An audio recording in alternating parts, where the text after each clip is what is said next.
जैसे स्पर्श को हम खींचते हैं, वैसे स्पर्श भी हमारी इंद्रिय को खींचता है। ये सिद्धांत समझ लीजिए।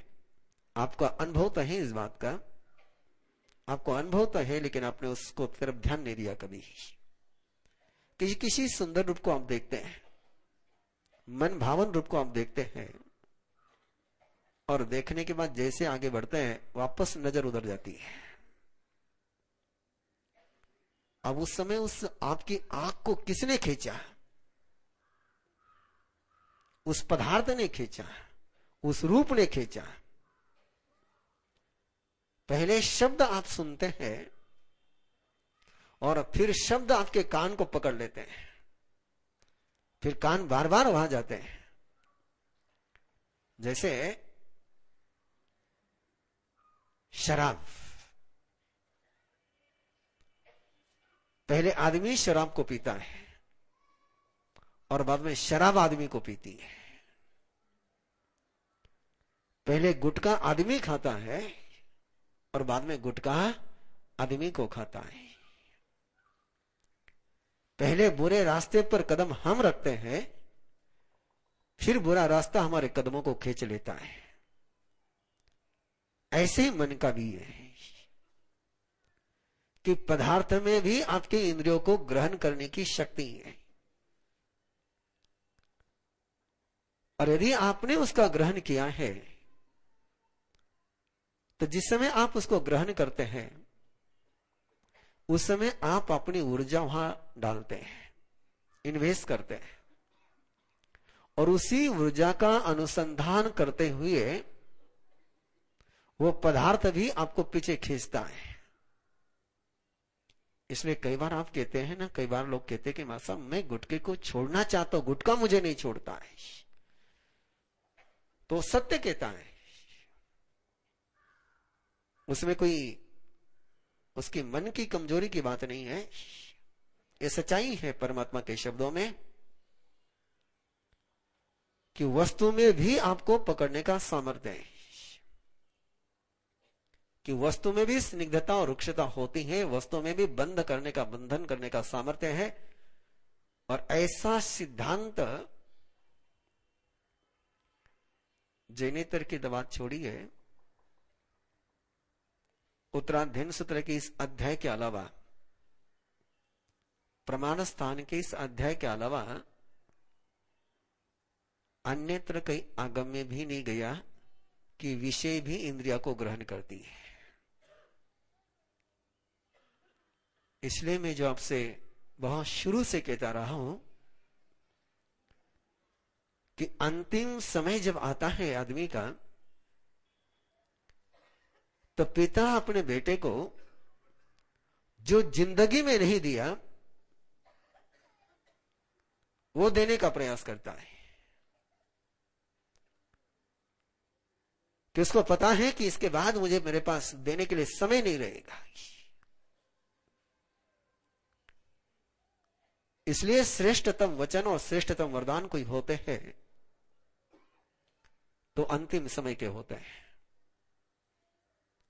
और ये सौभाग्य हम सभी का, जो नियमित आ रहे वो कई बार सुन चुके हैं, जो आज पहली बार आ रहे हैं वो शायद पहली बार सुनेंगे कि 23 तीर्थंकरों ने जो वरदान नहीं दिए, 23 तीर्थंकरों ने जो वरदान नहीं बरसाए, वो वरदान यदि किसी ने बरसाए तो परमपिता प्रभु महावीर ने बरसाए। उत्तराध्ययन सूत्र एक ऐसा आगम, एक ऐसा शास्त्र, एक ऐसा श्रुतदेव कि जो भगवान पार्श्वनाथ के शासन में नहीं था, भगवान शांतिनाथ के शासन में नहीं था, भगवान ऋषभदेव के भी शासन में नहीं था। उत्तराध्ययन सुदेव यदि किसी के शासन में है तो केवल भगवान महावीर के ही शासन में है। कि 23 के 23 तीर्थंकर मोक्ष में जाने के पहले कोई 3 दिन के लिए मौन करता था, कोई 8 दिन के लिए, कोई 15 दिन के लिए, कोई मास खमन करता था, कोई समय शिखर पर पहुंचता, कोई गिरनार पर पहुंचता, कोई कैलाश पर पहुंचता। अंतिम समय में किसी भी तीर्थंकर ने भगवान महावीर के अलावा किसी भी तीर्थंकर ने अंतिम समय में देशना नहीं दी है। उन्होंने संलेखना करी और मौन कर ली है। अकेले प्यारे परमपिता प्रभु महावीर ही है कि जिन्होंने निर्वाण की वेला में भी बेला तो किया लेकिन मौन नहीं करी। 16 प्रहर तक निरंतर वरदान बरसाते रहे। आइए एक ऐसे अध्याय की आराधना प्रारंभ करते हैं इस भावना के साथ कि प्रभु प्रमाद स्थान के तरफ हमारे कदम ही नहीं बढ़े, हम प्रमाद स्थान पर रहे ही नहीं। अचंत कालस समूलग सवस दुख सवजोपमोखो तम भासवो में परिपूर्ण चित सुने हे गंत हियं वियत नानस सवस पगासनाये अन्नान मोह सविवजनाये राग सदोष सय संखयेन हे गंत शोकं समुमेयि मुखं तसे समग्रो गुरुविद सेवा विवजना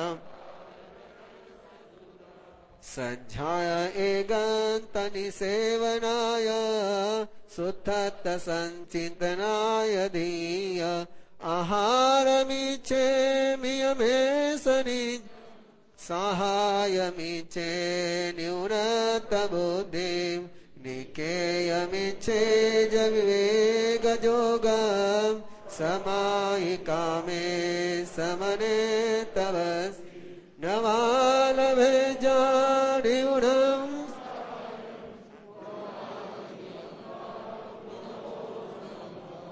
एको विपावायि विभजयन्तो विहरे जकामे सो असजमा नानस दूसरी गाथा नानस सवस पगासनाये अन्नान मोह सविवंजनाये राग सदोष सय संखयेन एगंत शोकं संवेयि मोकं तस्से समग्रो गुरुविद सेवा विवजना बालजन सदूरा सज्जाय एगंतनि सेवनाय सुत्थत संचिंतनाय धीय आहारमिच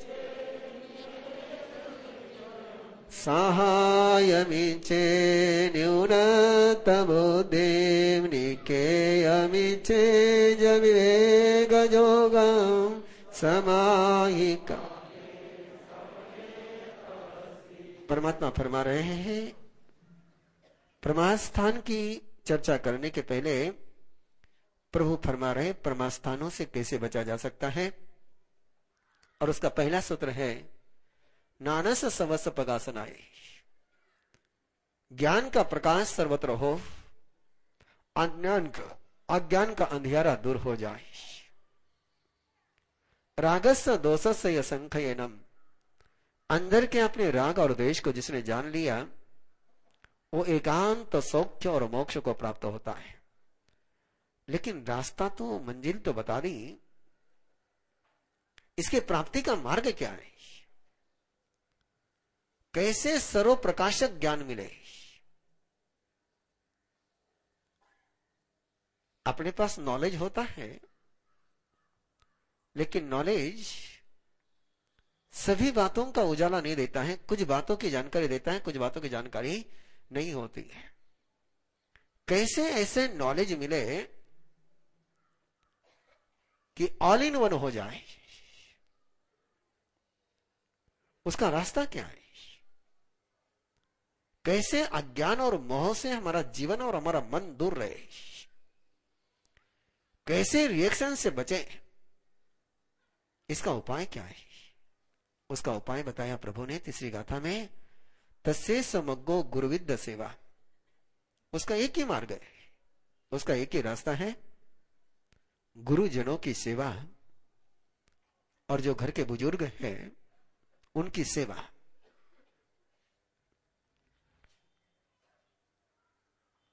सेवा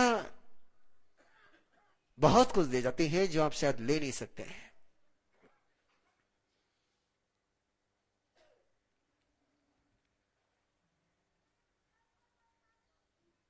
कैसे कहो आपसे,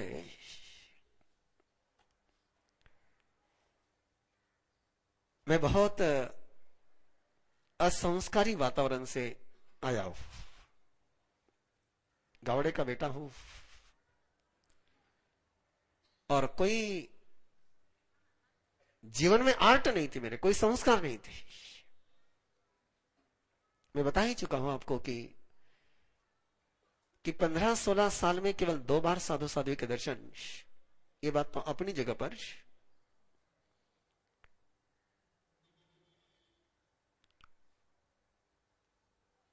घर में हम 4-5 भाई बहन, 5 भाई बहन।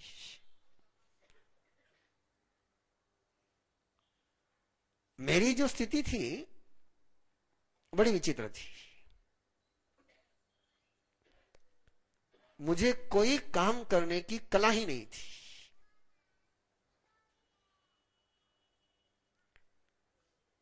मेरे से घर में कोई पाव भी दबा के नहीं लेता था। वो कहते इसको पाव दबाने के लिए कहना ने कीचड़ तुड़ाना है। ये मेरी स्थिति थी। मुझे कोई काम कहता ही नहीं था। किसको काम कहना और बिगाड़ना है। आप सोच सकते हो, मुझे शब्द खोजने पड़ रहे आपको मेरी स्थिति बताने के लिए।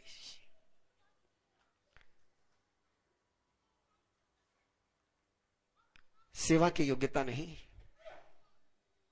काम करने का कौशल्य नहीं। गुरु कृपा से, गुरु की ही कृपा से दीक्षा हुई।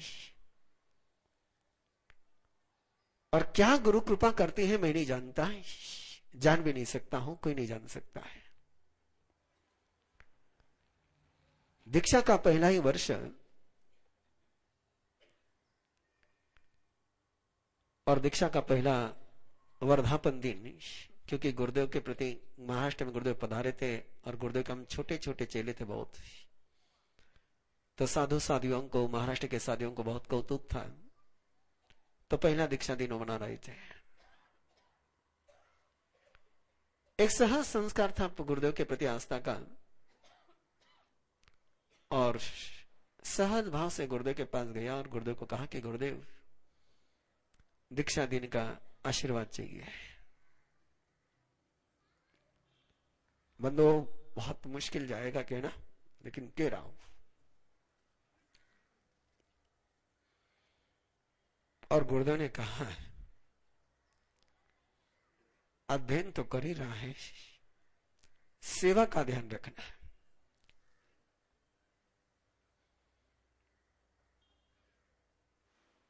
और वो दिन है बंधुओं, और 28 मार्च 92 है। गुरु जब कहते हैं तो करा भी लेते हैं।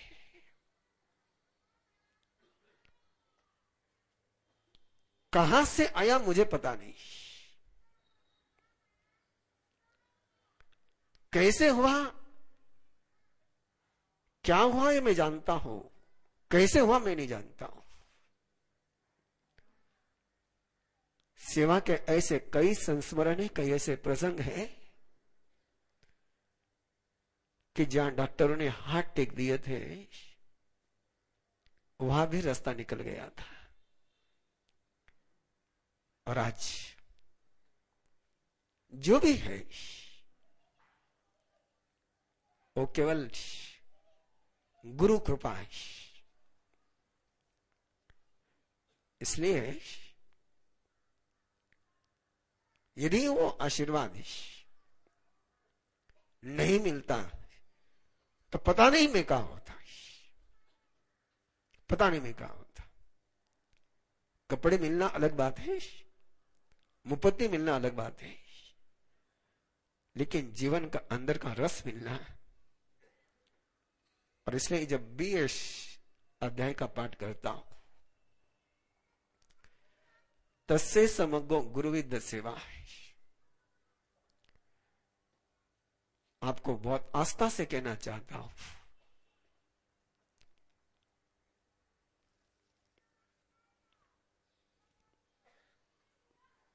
अपने बुजुर्गों की सेवा का सौभाग्य कभी मत छोड़ना, कभी मत छोड़ना।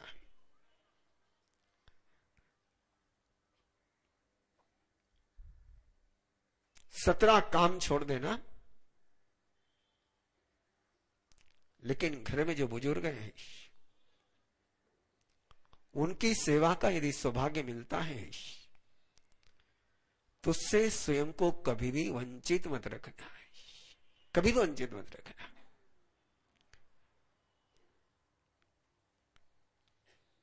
कहना बहुत भारी जा रहा है, लेकिन कह भी रहा हूं मैं आपको। मैं कहता हूं हमेशा, जिस समय गुरुदेव थे उस समय भी कहता था कि हम तो 2 हाथों से सेवा करते हैं। कितने हाथ है अपने पास? 2 हाथ।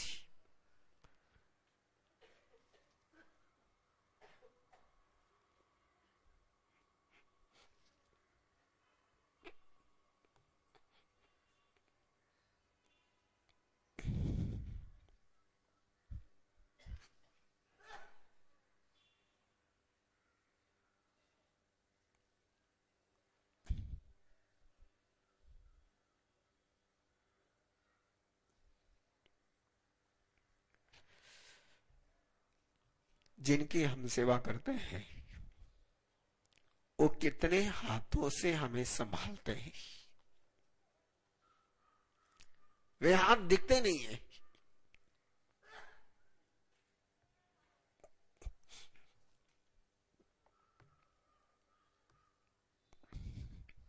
इसलिए बंधुओं, जुबान की भाषा आपके पास पहुंचे या नहीं पहुंचे,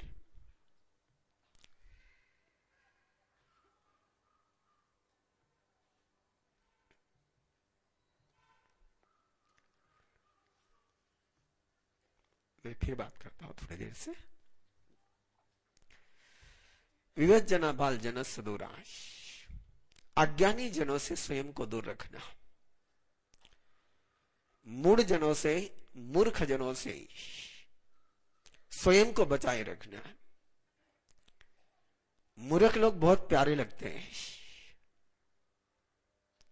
सयाने लोग बहुत खारे लगते हैं, ध्यान में रखिए। मूर्ख बहुत प्यारे लगते हैं, सयाने बहुत खारे लगते हैं। कि सयाना जब आप गलती करोगे तो आपको कहे भी ना रहेगा नहीं, और मूर्ख आपके गलती में आपको साथ दे देगा। इसलिए आदमी को जो गलती में सहयोग देता है वो प्यारा लगता है, और जो गलती से बचाता है वो खारा लगता है। इसलिए अलम बालस संज्ञनम, यदि प्रभु के गुरु के रंग में रंगना हो तो मूर्खों के, शैतानों के, दुर्जनों के संगत से बचिए।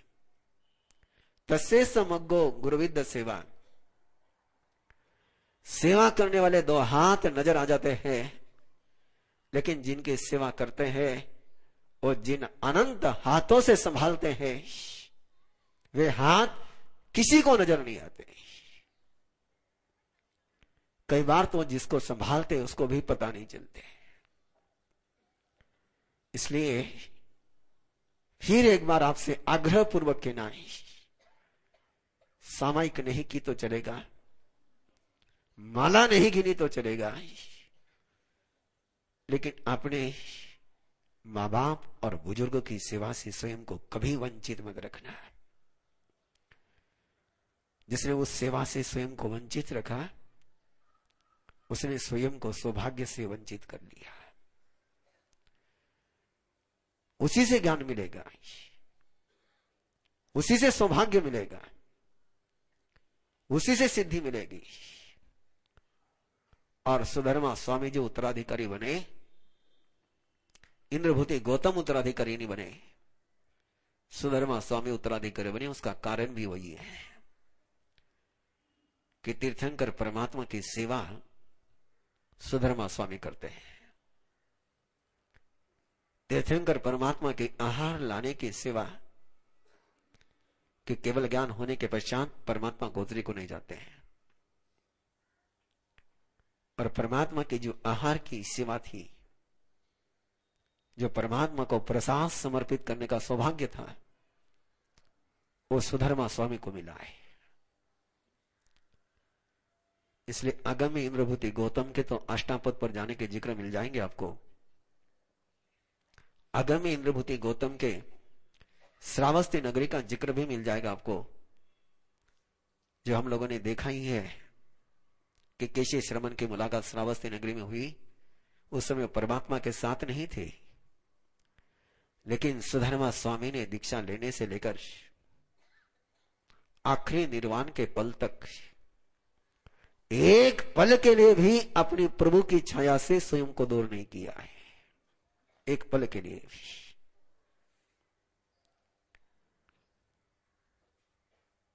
इसलिए सुधर्मा स्वामी उत्तराधिकारी बने। सेवा बहुत कुछ दे जाती है, बहुत कुछ दे जाती है। इसलिए शासन आज सुधर्मा स्वामी का कहते हम लोग कि सारी जो गच्छ व्यवस्था है, सारी जो संघ व्यवस्था है,